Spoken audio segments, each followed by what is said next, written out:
Hey everyone, I'm Timur. I'm Lucy. And we have been fortunate enough to have a bunch of developers come through because it is GDC, and I'm excited to be joined by Sam and S, who are going to be talking to us about Phantom Blade.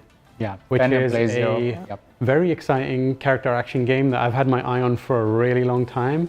And you've been showing it off again. What are you showing off at the show? Yeah, so at GDC, we are showing off the trailer boss from our January Year of the Snake trailer. A lot of players and media and fans and influencers have seen this trailer in January, and we're bringing the demo of this boss to GDC for some behind closed doors playtesting. What's the kind of like, for people who might not be able to see what makes Phantom Blade unique to it, because obviously it's a very fast moving game. And unless you have like the language, you might not understand what's going on. How would you like describe it and make it, identify it as distinct from others? It's a very interesting topic because in the very beginning, everyone thought our game is a Souls-like game. So that's why we're showcasing our fast-paced and high-speed kung fu actions last year in the global demo tour. But it's not a Souls-like game, but it's not a hack and slash either.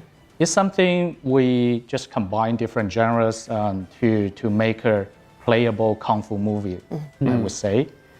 We just take the elements from different genres to create something new.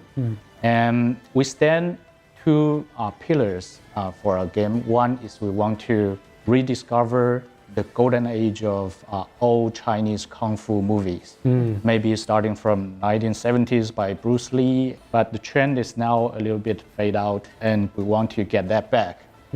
And for games, we want to get back some of the vibes and game design philosophies in the era of PlayStation 1 and PlayStation 2, when games were not so big, but well crafted. And the game is very coherent, and everything is put together as a very integrated system, and the style is so coherent, and we want to do something like that, but with nowadays technologies. So these two are our pillar in all the game development. But on the surface, we just borrow different elements from different genres, like the map explorations from a Souls game and the fast-paced combo-driven action from Devil May Cry or Ninja Gaiden, but maybe some narrative and vibes from like Resident Evil or Silent Hill, to combine all these things together to make hopefully new games. And also, I think that's a trend to merge different genres together. Make something feel new and familiar at the same time. Exactly. With the underlying purpose, like I said, of building this playable kung fu movie and bringing the pieces together to serve that purpose, not just mishmashing pieces together for the sake of it. What's that process like? How do you know when something is working and it goes really well together with the rest of Phantom Blade Zero, and how do you know when something just doesn't work? Yeah, so we brought our original demo on a global tour last year, starting at Summer Games Fest in June, and then around the world, and got lots of feedback. Over 12,000 players actually experienced the game during that time, and lots of positive feedback we were very humbled and grateful for. But also, when we were at Gamescom, we got some constructive feedback from core RPG players that we could push the challenge even further, that they would love to see an even more challenging difficulty mode. So when we hear feedback like that, we think, what can we do the S game way? And many times making a new difficulty mode means increasing the damage that the enemies might do or decreasing the health that the player might have. But for us, we developed a brand new difficulty mode. We're calling it the extreme mode, and it completely rewrote the enemy AI. We got rid of the combo-based patterns, and it feels much more like a PvP fighting game experience. It almost is a different kind of game, this new extreme mode, and we were able to go from Gamescom to Tokyo Game Show, from feedback to implementation in that basically 1 month period. I was going to say, that's not a quick, that's a quick That's the turnaround. way we're working. That's our special working culture. And also, it's also something we learn from mobile game or live service game, because we, as a Chinese studio, we have done this for a decade, working in mobile games. But even we shift to single player console game, but we still take something we learned from the mobile game development, which is always learn from your audiences, hear the group, the sound from the community, and make the fast adjustment, and then test again. That's what we have done pretty good last year. Being very responsive, and it's carried through to this project. And is that going to carry through to when you launch the full game? How do you anticipate balancing based on players at that point? Is it going to be, you know, these big patches that change things, or are these like kind of hot fixes that dial in on things? First, we try to have the game as prepared as possible before we launch that. And then, of course, we always need to fix some bugs and try to adjust some systems and modify to balance some difficulties. And that's why we wanted to get player feedback. One of the reasons we wanted to get player feedback last year. In addition to a lot of comments that the game was too good to be true, it was quick. When we showed off the first trailer, people thought that it was just going to be some kind of QuickTime event simulator. There's no way the game would actually play this way. So that was another reason we wanted to bring the demo out last year. I remember when I played it for the first time, a previous demo, it was exactly what you said, where it was like it starts off feeling like a Souls-like. And then it kind of like becomes a very different type of game. But I remember playing, because I play Souls-likes and I play character action games, so I know the Souls and Devil May Cry. And from my perspective, bringing those two brains together was very, very unique and different, because I'm like applying the strategy of a Souls game, but requiring the execution of a Devil May Cry game. Do you anticipate that being something that a lot of people will vibe with and get on with? I think that's what we're starting from, but there are tons of problems we need to resolve. So there are many paradoxes. Like in a Souls map, it's an intricate multi-layer map, which don't have very wide battlefield for you to do the very fancy combo.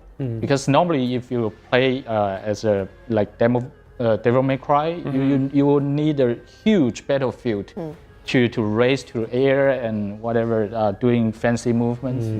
So we have to get good balance between these two intricate map and a very fast and combo-driven. Very powerful. Make the player feel very powerful, but also give them the right challenge. We have to find a balance point. Well, on that, you set up the demo for me, and I was playing a little bit before we came in here, and you asked me what is my experience with character action games, and I said, I'm not that good. But you also said it's a lot more approachable. And so how are you walking that line to make sure that it's, difficulty is not going to turn players away? I think accessibility is a huge component for us with Phantom Blade Zero. We have multiple difficulty options. There's going to be a story mode for someone who's never played an action game ever in their life, and they can still experience our Kung Fu Punk world and this incredibly fluid, authentic combat that we're bringing from the history of Chinese martial arts. But then for the players who want the most challenge possible, there's the extreme mode, and there will be other runs you can do in New Game Plus and other runs after you've completed the game that will restrict player resources, provide additional challenges. There's a lot of meat to the game after the fact for those players as well that want that additional challenge. An average Souls game, they usually have one difficulty, maybe too difficult for the starters, but not so difficult for the experienced players. So what we're doing is we have a story mode, which is way easier than an average Souls game for starters. And we have extreme mode, and we have other challenge modes that will have not only increase the stats of the enemy, but also different in game mechanics and also other resource restriction and other things to make the game good for the speedrunners and experienced experts to play over time. We're seeing a lot of that, with user content creation from these types of games in the past, and maybe providing that for them instead of them having to figure it out for themselves. Giving them these challenges that they love and they love to make content about. I watch, we both do, we watch a lot of those. So I'm excited. So that would be cool. One of the things that perhaps people might not get a good grasp of because it's very action focused in a lot of the videos is like character progression and evolving, like, putting points in things. And can you speak a bit about how that works in your game? So we haven't revealed too much of that yet, but we are definitely an action RPG. We're not purely a hack and slash game, and we can see why people might think that. We've been delivering just the combat to this point, but we are very much an action RPG. There are many RPG systems in development for the game. You're going to be able to improve your stats, your resistances, unlock new traversal mechanics, equipment. There's a lot of RPG mechanics that we will be including in the game.